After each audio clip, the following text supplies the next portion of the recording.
morning, Coach Robbie. Are you done having your moment? Yeah. It sounds like you were having a little moment with Maddie. I didn't want to interrupt. Yeah. Your Thursday morning snuggle fest with old Maddie. But yeah, welcome. Crushing Iron Triathlon Podcast. It's Thursday. It's February 21st. And this is podcast 244. 244 coming at you. Every Monday, every Thursday for the last 2.5 years. And we appreciate you joining us. If you've been in the South or you live in the South, it's rained basically every day for the last 3 weeks. Yet today, there's this shiny, bright object in the sky with some blue. So the sunshine is here. It's going to be a better day. And for those of you in the New England area or on the East Coast that are getting smacked with snow, must suck for you guys. Dude, that's harsh. Yeah. I know. Since I got you here on the phone and we have sun out, I'm going to be moving my workout, Coach. Hey, I got no issue. No issue. I mean, and nobody should have an issue with that. No issues. I still, like, regardless of how long I've worked with an athlete, they will still sometimes check. I'm like, especially this time of year, I don't care. I mean, it doesn't matter. If you can get outside, get outside. Because I know here it's supposed to be, we're going to be moving all day Sunday, so I'm glad the weather will be nice. But it's going to be like close to 60 and sunny here on Sundays. So even though a lot of the bike routes might still be underwater, it'll be good. Get outside. True. Yeah. And I know the Greenway too. But yeah, listen, at this time of year, it's always good. Get outside, feel the sunshine, connect with some people, and just don't be lonely and don't be isolated. Get out, connect, enjoy, and have some fun in your life. Yep. I got like 17 topics we could cover today. Oh, good. You got zero? No, you know me. I know. I know you got one. So let me go in here yours first. Cause, No. No. Go ahead. No. Okay. I just that was it. We just covered it. I'm moving my workout. I just wanted to make that. I wanted to bring that point up because it is okay to move workouts. I just always say that when you're moving workouts, just be mindful of what you're doing, because if you're moving a thrashing trainer session or bike ride next to a thrashing trainer session, back to back. Realize you might want to recover on that next day or a couple days, or don't even do that. Just recover. Yeah, like if you're moving a workout, make it a recovery instead of a thrashing. Exactly. Just be smart. Yeah. I think it is a good thing to touch on quickly, but is to not like be so stressful about or so stringent with the design of your week. And I tell athletes this all the time when our first conversation is like, when I lay out your week, it's in pencil. It's still in rough draft. Would I like for it to be the final? Sure, but it doesn't mean we can't tweak things. It's the ideal layout. The second ideal layout is getting every single session in whatever order you please. Side note, like you said, you want to be smart. You don't want to combine, my biggest thing is don't put a hard interval run next to your long run. Don't put two hard runs back to back. Putting runs back to back, have at it, but just don't put two hard runs back to back. Same like you were saying. Don't put a bike threshold workout and then the next day do the same threshold workout. You're gonna have to make it easy because you're just not gonna be able to hit the numbers that you want to. So just be mindful. But again, if I lay it out Monday through Sunday and you have to switch almost every single day around, that's still more optimal than stressing over keeping it Monday through Sunday and not getting workouts in or skipping them or cutting them short or doing whatever. It all can be changed. I think sometimes we stress way too much over, and I think that sometimes coaches probably even oversell this, and that's why athletes have this phobia of adjustment, is that yes, you can swim today. I mean, absolutely. Why would that, like, I just, and we'll go to like the topic I want to talk about later, but move things, make it fit in your life. If there are workouts on your training schedule, if you have to do them back to back, then do them in a specific order. But if you don't have to do them back to back, then don't. But however it fits into your life, and I think that's where people get caught up and get stressed, is they apply their life to their training plan, and then they stress. They don't apply their training plan to their life and make it fit that way. It's just like it's working the puzzle backwards. And so I just think it's really important to remind athletes that you can lay out your perfect week. When have we ever had a perfect week? Like, we'll have them like every once in a while, but just be realistic and be okay and be flexible and move things, and just understand that it's your job as a self-coached athlete or working up a training plan, or it's our job as a coach and working with an athlete we fit your training plan into your life, not vice versa. So if things need to be moved, things need to be adjusted, then let's do it. And do it however is best to fit in your life. It's not going to cause, undue, stress about something that's more than likely absolutely meaningless. Yep, I like that. And a quick point on your get out, do stuff with people, don't be isolated. I listened to this really good thing last night with this guy, Johan Hari. He wrote this book called Lost Connections, and it's really about drug addiction and all this kind of stuff. And I think one of his main points was that addiction in general is highly I don't know if I say cause, but isolation is like one of the biggest problems with addiction. Yeah, that's the truth. And he went into a lot of deep stuff about our incarceration system and shaming and beating down people for being addicts, and he's like completely against all that stuff. And it was very interesting. This book's called Lost Connections, if anybody wants to check it out. But anyway, on to your topic. It was great having lunch with you yesterday, by the way. It was great having lunch with you yesterday too. And I think part of what I wanted to talk about was something that I mentioned like at the very end of our discussion yesterday. Ooh, that's good. Yeah, we had a lot of good discussion yesterday. But so yesterday we were talking, and I was giving an example about our run retreat and that we had a few weeks ago, and the feedback that we got from it, and then I thought for many athletes that it was therapeutic.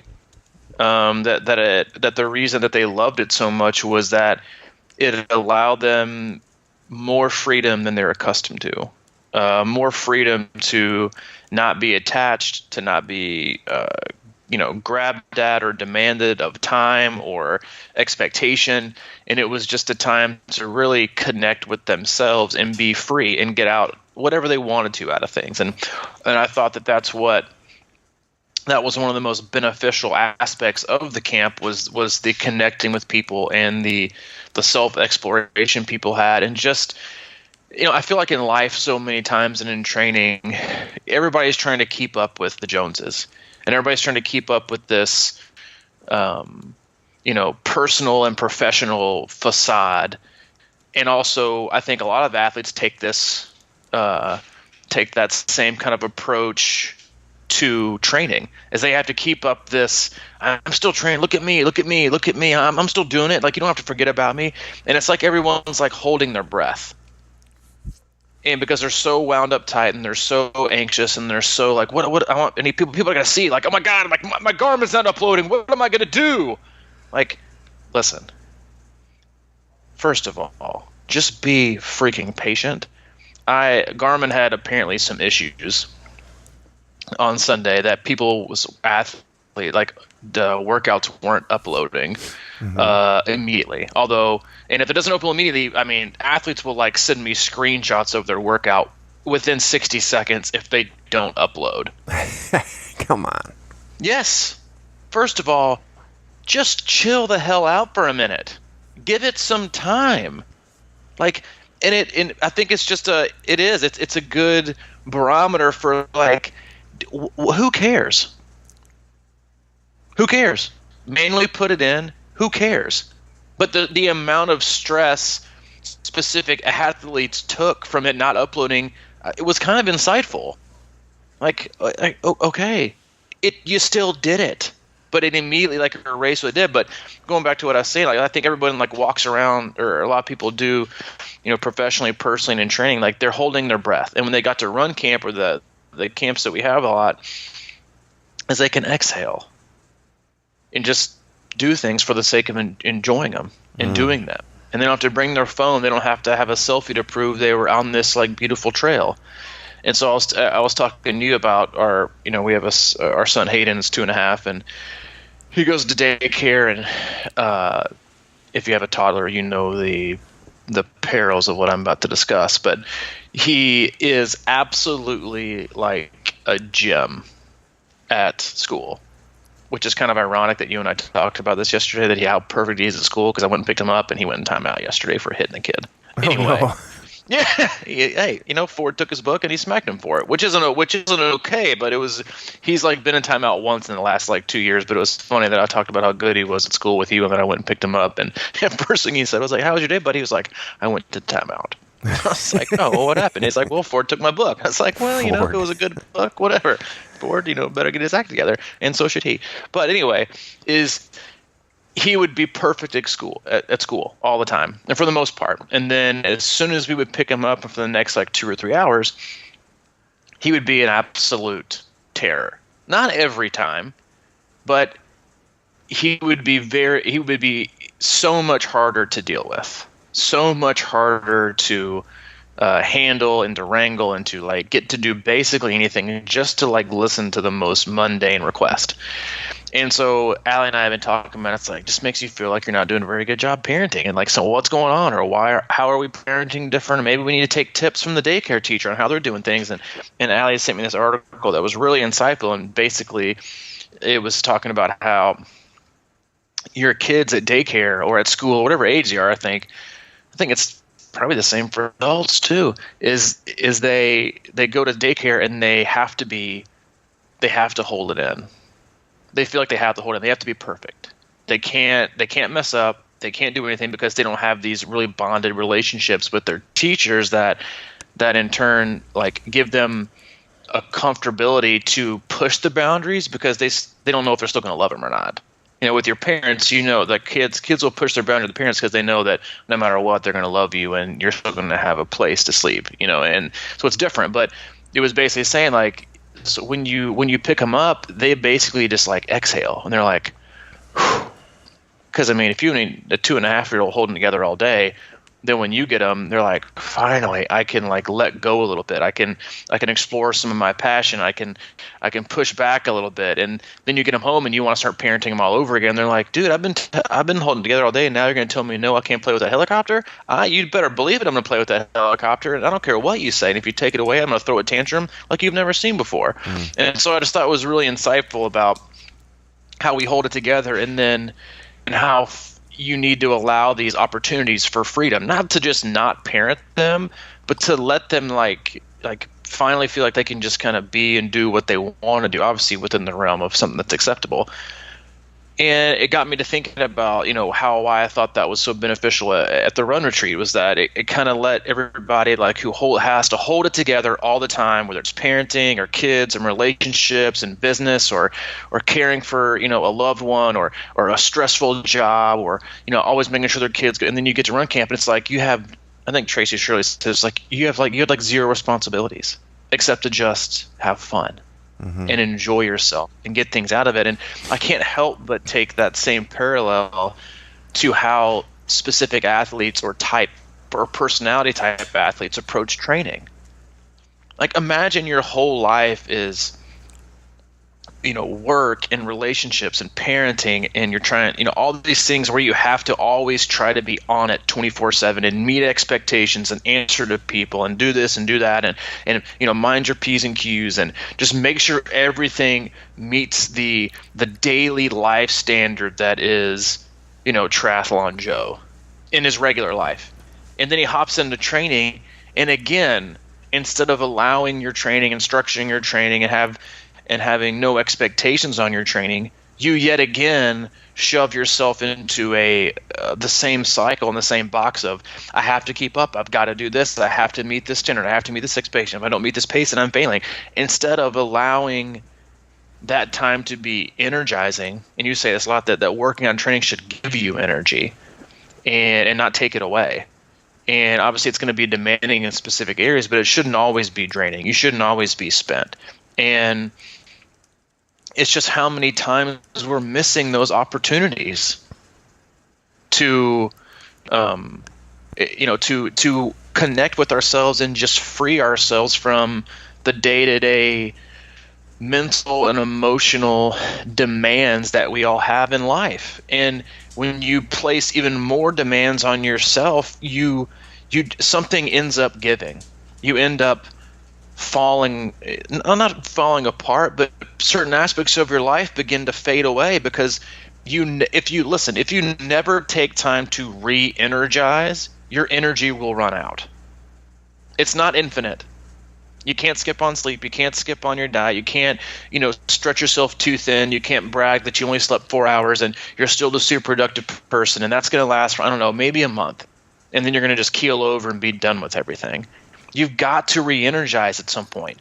And I just think it's so lost on so many athletes these days with the amount of activity that we have that's virtual, but also immediately responsive in telling us and filtering through our brain, is this successful in this moment, this very second?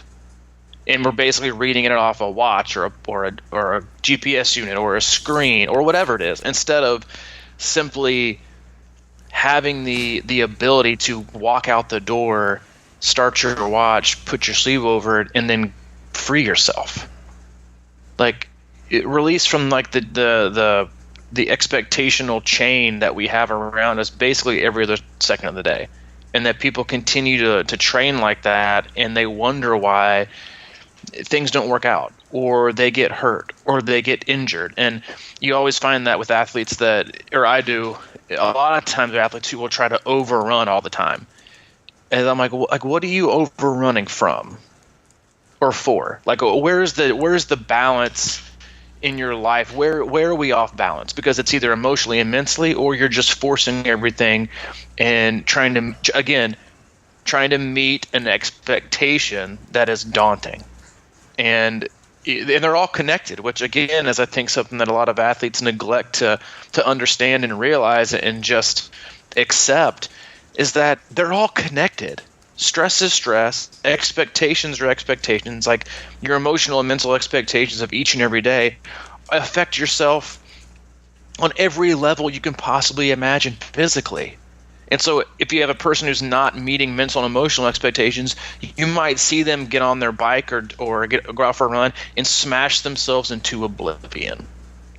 Because, gosh darn it, I have got to meet at least one expectation in my life.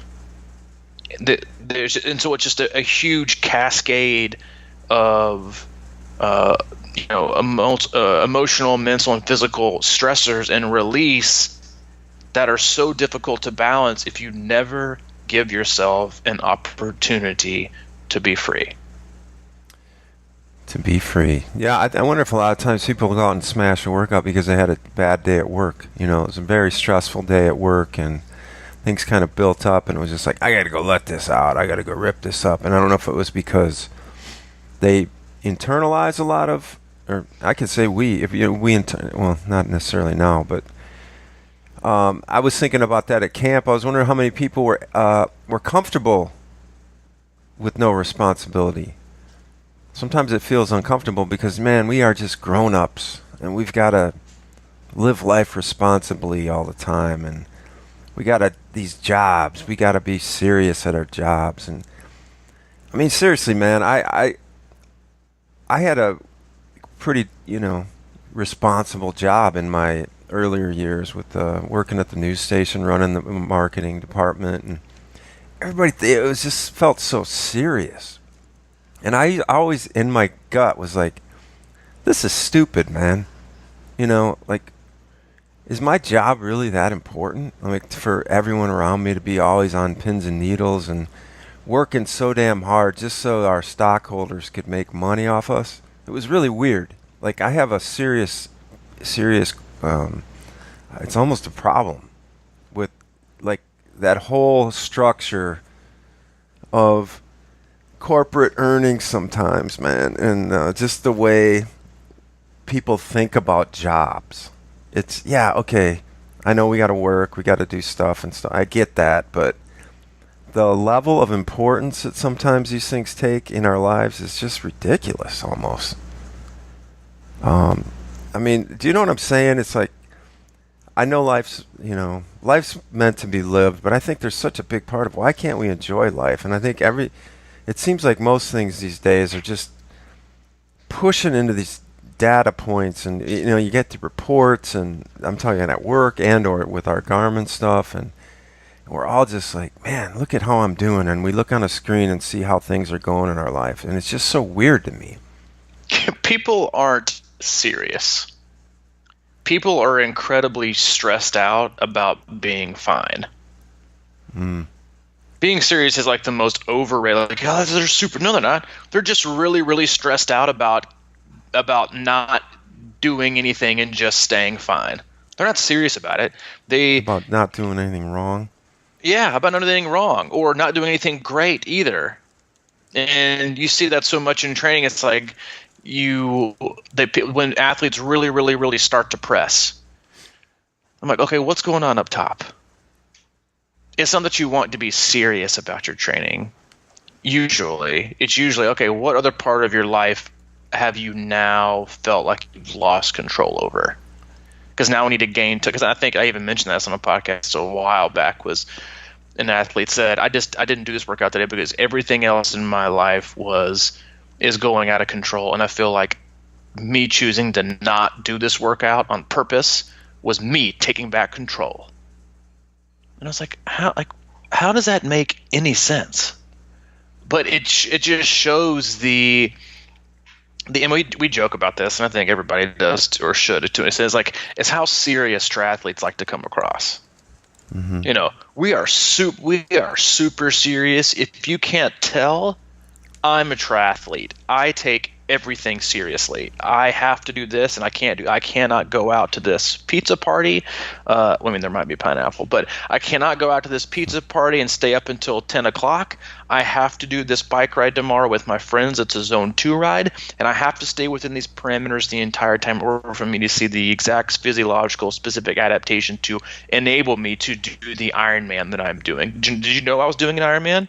Let me tell you about an Ironman. I mean, so it's like we just they take everything so seriously because it's now become an extension of the seriousness and the stressed out nature of the it's nobody's perfect, nothing in life is perfect, but it's just become another link in the chain of their stressed out nature to keep like this homeostasis of fine and control. And you just want to be like, what?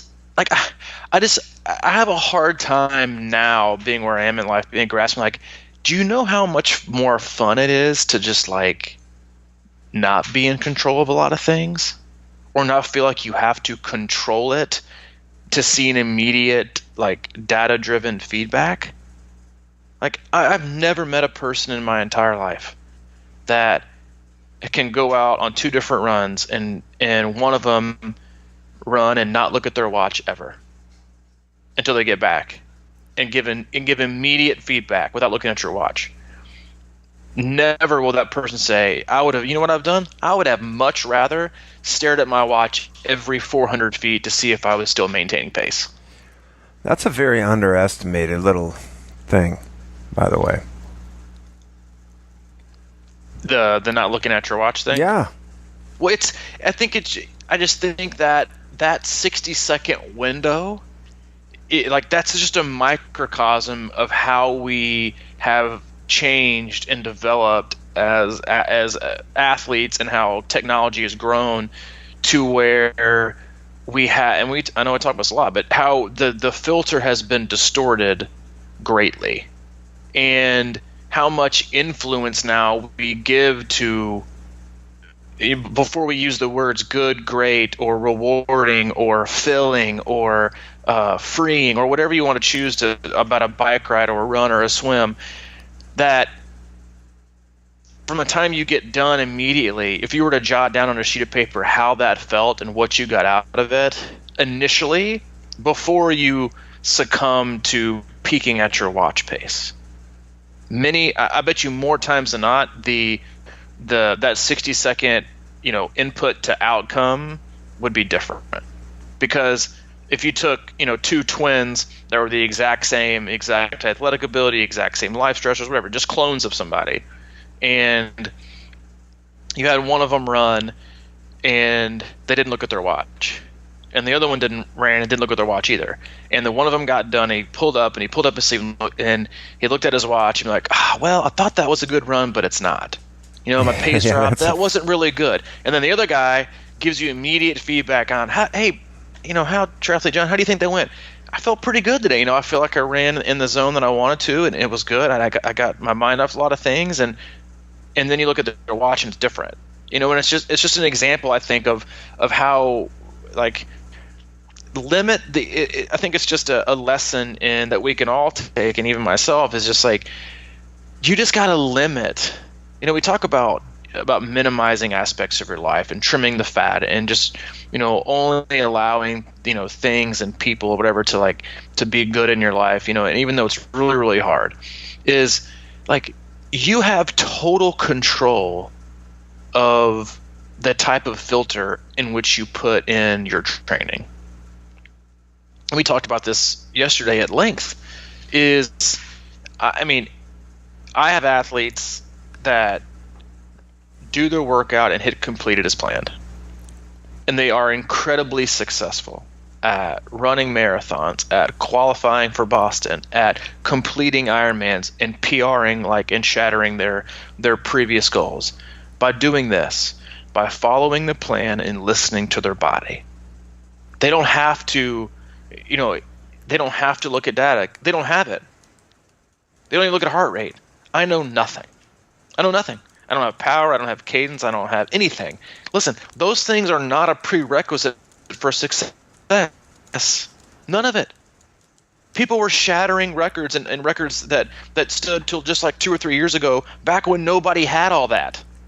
They didn't have aero helmets. They didn't have tri-bikes with Di2 shifting, and they didn't have these fancy power meters and GPS watches. They had like a Timex or no watch at all.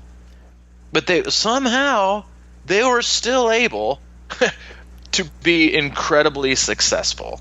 Yet we've now, because the triathlon industry and the business money making machine that is technology and data and feeding into humans desire and addiction to continuously purchase gadgets, we've now fooled ourselves into believing that you have to have those to be successful. If I don't have a heart rate monitor, I don't have a smart trainer, I don't have anything, I can't have a coach. So how are they going to know to work with me? Right. Dude, coaches have been working with, honestly, sometimes it makes your job harder as a coach.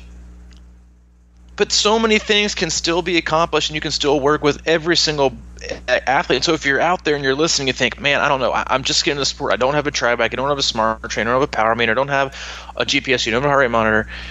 I don't know how I'm ever going to be able to finish. There is a way. And you might find that it's the best way. And just don't be fooled and to believing the story that we basically built around triathlon now is that you have to have all these things to be successful, because you don't.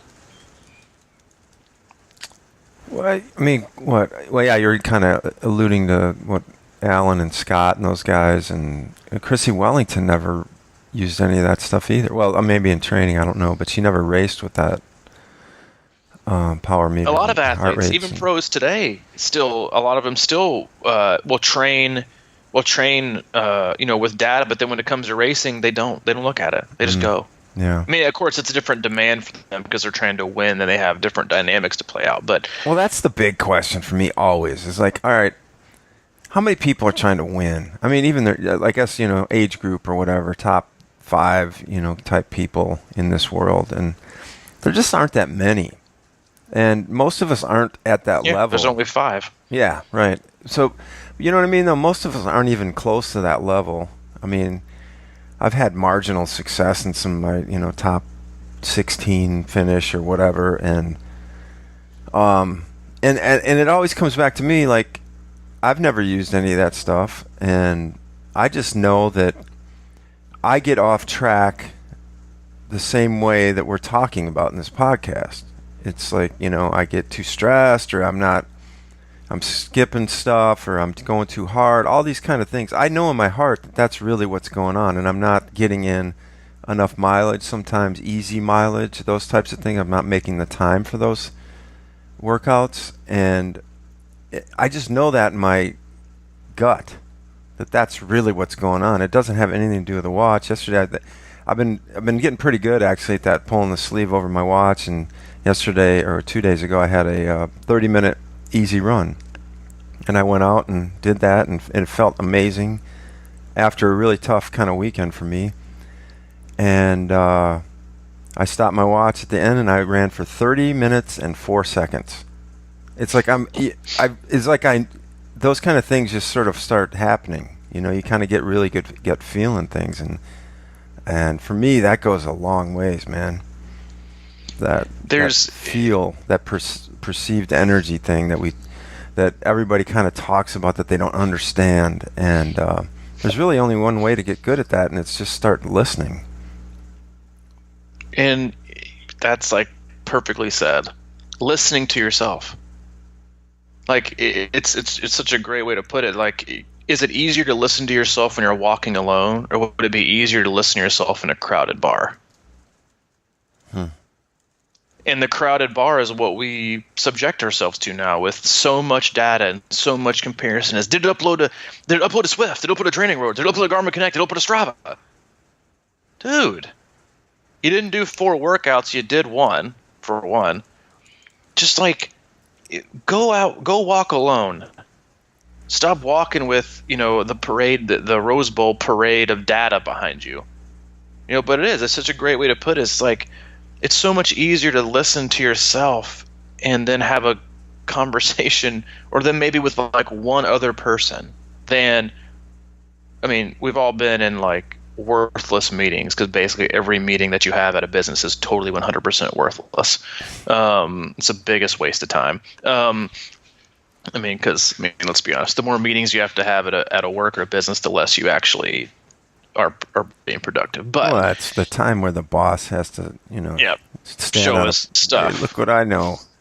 Yep. But it's like what you said about running is one of the best ways to figure out how off you are with knowing your body is to start your watch, leave it on your doorstep, and tell yourself you're going to be back in 30 minutes. And then come back and hit stop and see how long you really were off. Because I read that years, and I think when I was living in Kansas City about 3 years ago, when I was changing up some things with my run training, and it was one of the most insightful things that I've ever done in terms of just kind of knowing your body. I think I did it, and I would think I was like 8 minutes off. I think I came back in like 22 minutes. So I was like, I was over 25% off of what I thought I was. And I think it goes to your understanding of your body and the demands, but also where your mind takes you.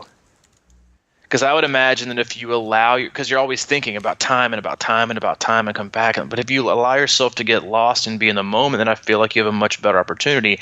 And the same goes for something that we've talked about before, is running blind, and then like setting your timer for like 2 miles if you're going for a little bit longer run, and you're not allowed to look at your watch at all until it beeps. And then when it beeps, you have to say, I feel like I'm probably doing 840s. And then when you look down, if you can be within 5 to 6 seconds, your internal calibration is pretty much on point. If you're like 30 seconds off, then there is a huge disconnect between mind, body, and a lot of times like just your internal throttle of I have to feel like I'm going fast in order to be fast, to get something out of this session. And so when you combine all the things together, it's gonna be haywire. And those are just two really, really good constructive exercises, no pun intended, that you can do to figure out where you stand. And a lot of guys can do this on the bike if they have a power meter or they have a heart rate monitor. It's like, I think I'm probably close to this number, and they can do it by feel. But it's a learned skill. And kind of like you said about is just listening. It's like in order to really, really, really listen, because I think the athletes that and I know this of a lot of them that can and do have access to data and training, devices that, and they can still be like, they can look at their Garmin like I feel like I'm pushing about 220 watts, and they look down, they're pushing like 215, so they're pretty close even though they have data. Is most people go in reverse. And these athletes have usually they've been in the game for a long time. They've raced a lot. They've trained a lot. They've done it so much to where they can know and figure out their body. And then you put athletes now who, when they get started, it's like you must purchase the Triathlon Starter Kit 101 bundle pack. Tri-bike, electronic shifting, power meter, heart rate monitor, GPS watch, HRV, Strava, Garmin, Zwift, and it's like asking a freaking kindergarten to go to a Harvard PhD class and expecting them to get anything out of it except just total 100% confusion. That's how people have started to train now. Purchasing products instead of going through what I think are the necessary, not just growing pains, but growth of being productive and the growth of performance and getting to know your body before you can really, truly apply it. It's like we hear this conversation all the time with high school basketball athletes or high school football athletes, especially like, oh, they just haven't grown into their body yet. Like they're super tall and especially for like high school or college athletes in basketball, it's like you got the 7'1", 7'2" guy, like, and he just has like the coordination of like a 2-hour-old baby deer, and they're just like, he just hasn't grown into his body yet. You got to wait, and then you usually have to wait like 4 or 5 years, and then oftentimes they're just like a bust in the NBA. But the point being is that yes, yeah. I'm yeah, I know. Everybody makes excuses. You're like, oh, they haven't grown into their body yet, instead of like learning the fundamentals first. Anyway, well, that's kind of the reverse of when you see like the point guard that shoots up 6 or 8 inches in his senior year of high school, and all of a sudden now he's like really good at controlling the ball, and he's got great ball handling skills, because he's already learned them, and then he grows. Mm-hmm. And he's already been a guard, and now he has to just adjust to, but he plays like he's small. But anyway, no, it's that. Listen, it's allowing your skill to grow, not trying to grow into a skill. And that's one of the hardest things to do now, because you feel like you have to have it. I have to have this training platform. I have to have this thing. I still coach 3 people off a freaking Excel spreadsheet. I love it. And they are very successful. And I get nothing back from them but RP. How'd you feel today? Oh, I felt pretty good. Okay, you're not injured? Good. You're happy? Good. We're moving along? Good. Okay, let's keep moving the needle. But we've convinced ourselves, because that's how we live now, is it's that Amazon training. Gotta have it right now. Mm-hmm. Gotta have it today. If you got it, I gotta have it. And like, just get to know. It's just like, it's kind of like the analogy of like being a freshman in college. What do you want to be when you grow up? What do you want to major? You ain't got no clue. You don't even know who you are. But at the age of like 17 or 18, you're asking to like major in something that you want to be for the rest of your entire life. I'm like, that's just not really how it works. But that training, we've fooled ourselves and created an environment. And again, this is probably why we're never going to have like a sponsor that's like an actual triathlon product. Is that we've created this atmosphere within triathlon that I hate. That is like, you've got to be rich to do it, and the only reason you got to be rich to do it is because we've created all these products to make you feel good about yourselves and to digitally get feedback. When the old dudes, man, they would rock it in a Speedo with a crap bike, they probably didn't spend but like $300 a year on their equipment. Of course, now you got to drop like $300 on a freaking race or an aero helmet, or $100 on some fancy neoprene buoy shorts, or the new Finis stroke paddle snorkel maker that makes you look like more like Aquaman in the pool while you do your 2:30-hundreds than an actual complete swimmer. Yeah. With a stopwatch and a clock. It just didn't have to be that way. Simplify it. I know. I just ordered new bike shoes. I know you like your buoy shorts, but no, I know, but I've had them for like 3 years. That's now. True. And I just ordered new bike shoes. Literally, they're my second pair of shoes since I got in this sport. I've been using the same bike shoes since, for 6.5 years. Dude, they're wretched. Oh, they're actually not too bad. They're like mine. Mine are 4 years old. They're starting to blow out a little bit like Zion Williamson's sneaker did last night, but mine are pretty wretched too, and I have that's a long history of not purchasing. And I also ordered my second new wheel ever from our friends over at Flow. I paid full price. They don't control this podcast by any means. I was happy to go out and buy a Flow back wheel because my other one's shot, but that's been around for 6 years. So, hey, I was really happy to hear you talk about that calibration in your mind, internal calibration, because remember, that was kind of my thing when we started this podcast a lot. I'd always talk about I was out doing my internal power meter calibration, and I literally would go, and it's helpful because we have this old airport where I can ride loops on over here, but I would do that by speed. And I know that's not how you're supposed to train bike-wise, but I looked at it as like, okay, I'm on the same exact conditions here. And if I go out here and warm up for 30, 40 minutes and just feel good and let my body ease into it, and then I would just start doing intervals where I would increase the intensity and engage it by like a 8-minute block of I'd need to average 20 miles an hour on this one, the next one is 21, and the next one's 22. But I found it, I really found that helpful, and I enjoyed it. It was kind of like, okay, I'm going faster, I'm seeing numbers that look faster to me, I'm outside, and that's how I would do it. And I'd keep pushing that up, and then I'd sort of bring it back down a little bit a la Monaghetti style, up the ladder, down the ladder. Mm-hmm. And it really taught me, without the use of the power meter, it helped me with my feel. I knew, I learned what effort felt like, and I felt like it was a fairly controlled situation. Mm-hmm. And I think that stuff pays off. It's that feeling I get. That's what I ride with, is that feeling in my legs. Like, I know if it's burning a little too much, I'm pushing too hard. Experience I think that. I think it's a good way in certain circumstances, because the wind, it is also dependent on conditions. Like you could defend is the wind at your back, or are you going into the wind? It's when you're really trying to connect with how you feel and your surroundings and how things look, feel, and sound, versus that mixture. Because I think this is where people get in trouble, is they get in trouble with their internal expectation. It's like your triathlon training spam virus.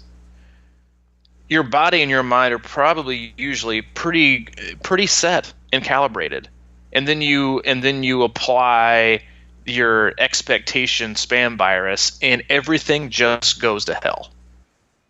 Well, I should be pushing 220 today, and then you're like, I definitely must be pushing 220, and so you're forcing it, and then everything is just totally off whack. And it's just it's so many things go back to, expectation and how you apply that.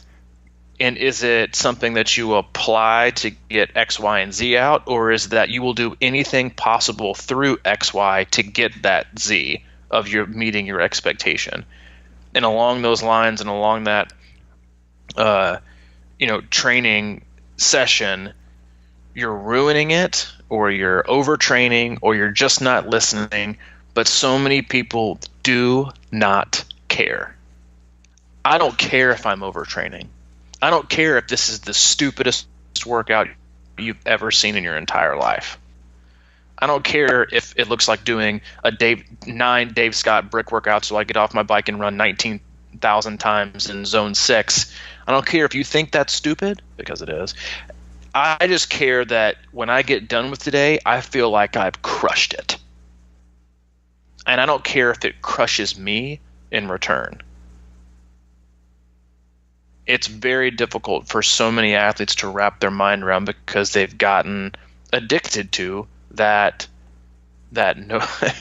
no pain, no gain. That whole ridiculously stupid mentality of what's required and what's demanded and what you should expect from yourselves to get to where you want to be.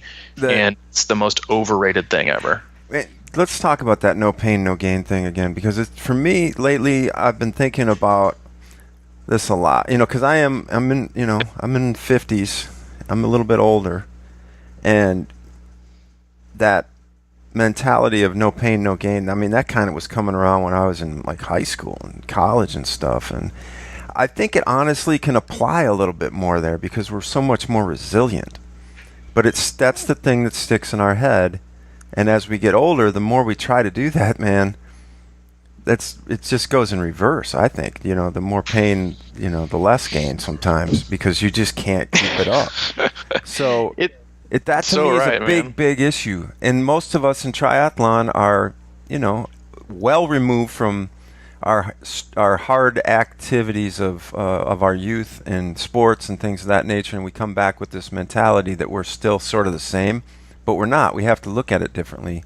And recovery to me has been a huge point of influence lately. I mean, it's taken. I understood it. I've always kind of understood it. But really, man, it's sort of like you're talking about understanding your body. You really have to understand recovery. And you have to be able to accept the fact that it's okay. Like today, again, I have a 30-minute run. And that just feels so weird after last week. It's like, well, I know I can do more, but the point is, you're not supposed to, because you're trying to keep a nice, healthy energy level throughout this whole course. I'm going to Chattanooga 70.3, so there's 12 weeks or so. Mm-hmm. And what in the heck is going to be wrong with going out and maybe just doing a little run that doesn't zap me at all, maybe gives me more energy, and then I can keep building that energy going into a tougher week next week. I mean, those are the things that we don't have patience for. Like you said, I feel great today, so I'm going to go out and just destroy myself when you're not supposed to. It's a lack of faith. It is. And we do it in every aspect of our life. Felt good, so I ran 20 more minutes than it said. Oh, at zone 3. I pushed up to the top of zone 3. It's like, what? The thing that makes it so hard is that it's a lack of faith based on what we perceive as our past weaknesses and shortcomings. Yeah. Like it's the same person who, I can't do all the little small things to make things right because I can't be that consistent, because I've just shown myself that I can't do that. I can't commit. I can't be consistent. I can't do these things. But you know what I can do? I can do for one day. I can absolutely smash myself. I can be the weekend warrior. I can take off Monday through Friday because I just don't have it in me. But it's Saturday and Sunday, I'm going to crush myself.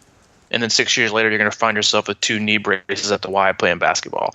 And then you've got the person. Not very well.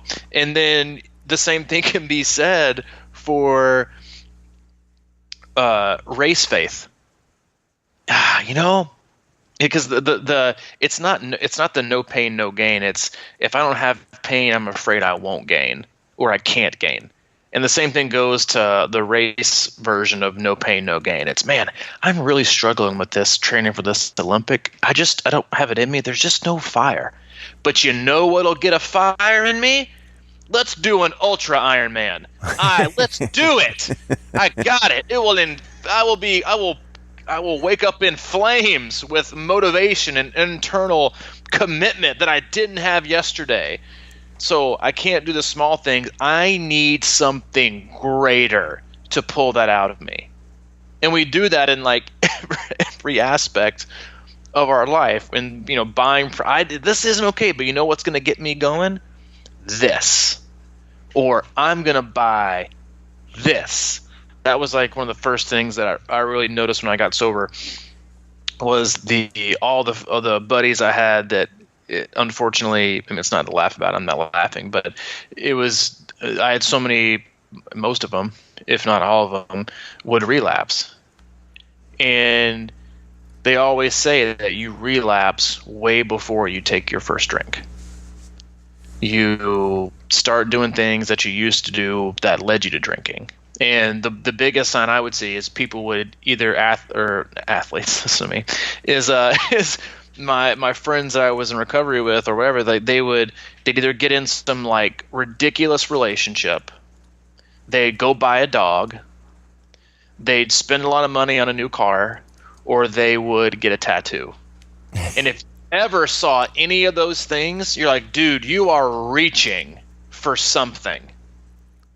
Like you are trying to fill some void. You are like, you know that things are about to go. So instead of working on the basics, taking your butt to a meeting, calling your sponsor, doing whatever, instead of doing the small things that are proven to be incredibly successful in sustaining people's sobriety and recovery for hundreds of years, you're going to go buy a 60-inch flat screen, a bottle of Coke, and go watch some Netflix. That's the equivalent of, I can't do this, but you know what's going to get me going? I'm going to sign up for 7 Ironman this year. Because I can't train for 70. But we do, and then the training is the same. So going back to the training analogy, it's like it's the same. And we talked about it on a podcast before. Sometimes I'll get athletes to start to work with them, and I'm like, hey, I see that you have like 7 training plans applied to your schedule. Could you help me understand on here? And you see it, purchase date January 1, 12-week training plan with 8 hours, and then you see a couple days in green, and then like reds for 2 weeks, and then what do you see? 20-week advanced program, 16-hour a week average. I'm like, dude, whoa, wait a minute, like the 8 hours was plenty. We just didn't have it going on. So what made you think the 20-week advanced with 16-hour average was going to make it? And I know right now there's like 1,900, not 1,900, we don't have that many listeners, but like 19 athletes listen to this podcast, and you're shaking your head right now. Dude, that's me. I totally done that. Yeah, you did it. Guess what? We've all done it. And the point is the point is to laugh about it because we can do that. But the point is to just understand that while it's not fancy and while it's not glamorous and it's not the glitter-filled data and devices and tech that make you make you look special, wouldn't you rather feel special? Wouldn't you rather feel it on a personal level that you've accomplished something that it felt good to you? Be selfish with it. Be selfish with how you feel and what gives you that feeling. Because if you find that a device or a software or a platform or a training plan or a race or a calendar, whatever, if you find that it's making you feel terrible, then adjust. Be selfish with how you feel. Be selfish with how you do. I will give you, and I'll get off my rant, I will give you direct correspondence I just had a minute ago. Not a minute ago because I was on the podcast, but earlier this morning, Coach, I seriously hate running right now. I just got 15 minutes into my 45-minute treadmill run, and I said, F it. I feel like I'm forcing myself to do something that I don't like right now, and it's not fun for me. I'm going to do a spin class at 9:15, which I'm excited about, but I just can't get it together with my running. I legit despise it. Maybe it's because I'm sick of running alone, I think that's why camp jump-started me again, because I had an absolute blast running with other people. I trained alone for over a year and a half working towards my end goal, and now I'm just so bored with it. All I know is I'm seriously disliking my run days. And here was my response, straight out of the Coach 101 textbook. Then don't run. Go to a spin class, or find a group run, or go take some yoga, or go to the Mexican all-you-can-eat buffet with a friend. I don't give a shit. Just don't be lonely. Stop forcing things that don't feel right, because you're going to end up hating them or resenting them, because it's the only thing that has you magnetically forced, or that's still holding you to a race or a training method or a whatever, is that expectation of I have to. Then at some point you're just going to stop it altogether. So be selfish with your feelings. Be selfish with the things that make you feel really, really, really good. And the more you can distance yourself from the have-tos and the gotta keep up with, and I gotta show my work that I did this to these other people, the more you can distance yourself from those things and just get down to the core of what connects you to yourself on like an almost spiritual level, you'll be training free. And you'll get more out of it, I guarantee you, than you've ever gotten out of your training. That's pretty great, man. And again, I think that you said it was something not to laugh about, but it is something to laugh about. So because the silly things that we do, we all do them, and I think it's important that we recognize that, and we can have fun with that kind of thing, because that's just sort of the struggle with it, you know. And there's no reason to go through all this hating it, because it doesn't make sense. Like, to your point, don't run. And I've had several people in the club struggling with different things like that. And we talked about this yesterday. It's like, if you don't feel, it's very difficult to find a groove with all three sports. And if you're not feeling it and if you're just kind of half-assing the whole thing, just go to spin class 4 times a week, or whatever's feeling right, swimming, whatever it is. We'd rather have you get really, good and engaged with one sport than just to sort of half-bake all the other ones and get nowhere. But anyway, yeah, I think that's a good way to kind of end it. I did have a question for you as a coach. Let's say, for example, I did decide to sign up for 7 Ironman this year. Do you think that is it a good idea to buy the transfer insurance on each of them? I've got a couple. I got a couple 3-years this year. Yeah, but thankfully I've been working with Chuck Knuth for going on 2 years now, so I've got plenty of experience in working with people with, ridiculous race calendars and apparently a lot of disposable income. So we can make it work. But no, it's listen, guys, like you guys know this, and training's supposed to be fun.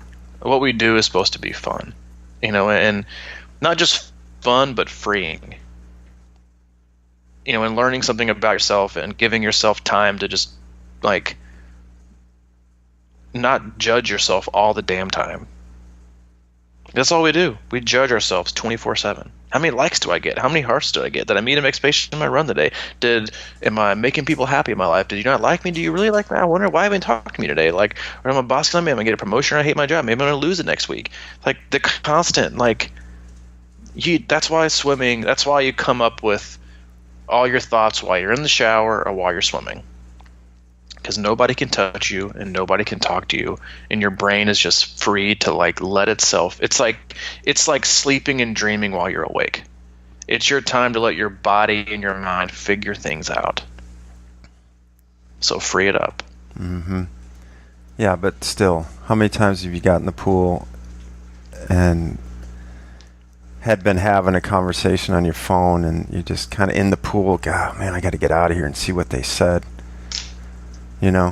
Don't even take it on the pool deck. Don't even take it inside. Leave it in your car. Well, I know that's what I do, but it's sort of like, man, maybe I cut this short a little bit here. I got to go find out what they said. You know, it's Addictive. It's addiction. It's really. I mean, we kind of talk about phones and things a lot, but man, I feel the weight of that a lot, and it's just weird. You know, I've been sort of crushing the gram a little bit lately, and a little bit of crushing, and also getting followed by a lot of mid-level Instagram celebrities lately for some reason. But anyway, it's follow back people. I'm gonna like you, exactly. And then I'm gonna leave, because even though I haven't been on the gram in months, I do know from my initial experiment with the gram that if somebody comments on your post, they just want you to follow them. 100%. That's the strategy. It's the most ridiculous thing in the world, and you guys can all just delete your account and bite me. That is, man. It's unbelievable. There's just all these little great pick, Crushing Iron, hashtag epic. Like, just go off with your 9,000 followers who you're never going to meet and have a meaningful conversation with. Have a good life. I know it. Like, bikini-clad, bronze, 80-pounder. Oh, man. Just go away. Who's this? Go away. Wow. Oh, zero followers. So if you wanna unfollow us on the gram, if you're not sincere, C26_triathlon. Real people with good intentions only, please. If you want to head over to Facebook, you can hop in our group, Crushing Iron group on Facebook, and we have a short question: what's your favorite thing about the podcast? And yes, we will know if you're. No, so take the time. And unless you're a bot, then don't bother. Or, Jen from Zimbabwe, who's been on Facebook for all of 93 seconds, but somehow she stumbled upon our podcast. Join us for the conversation and the witty banter and the occasional training insights from fellow members and myself and Mike. If you want more information on the other things that we do, you can go to crushingiron.com for info on triathlon training camps, swim analysis, our blog, coaching and training packages. And if you want to contact Mike directly, you can hit him up, crushingiron@gmail.com. Or if you want to get in contact with me and tell me that I talk too much, you can go to c26coach@gmail.com. That sounds great, dude. All right, man. By the way, did you know Roka's having a buoyancy revolution?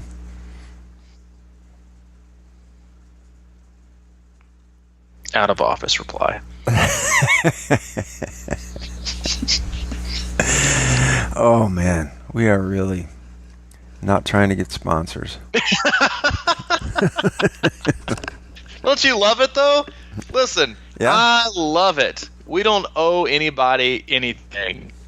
Except the listener. It's true. This podcast brought to you by all the people that actually listen and that we care to connect with. So thank you. You guys are what drive us. We appreciate you. It gets us pumped up to do these podcasts. And we hope you found this one beneficial in some way, shape, or form. And we'll do our best to do something like that again on Monday. And we hope you have an outstanding weekend. Yep. Go take it easy, everybody. See you, man. All right, bye.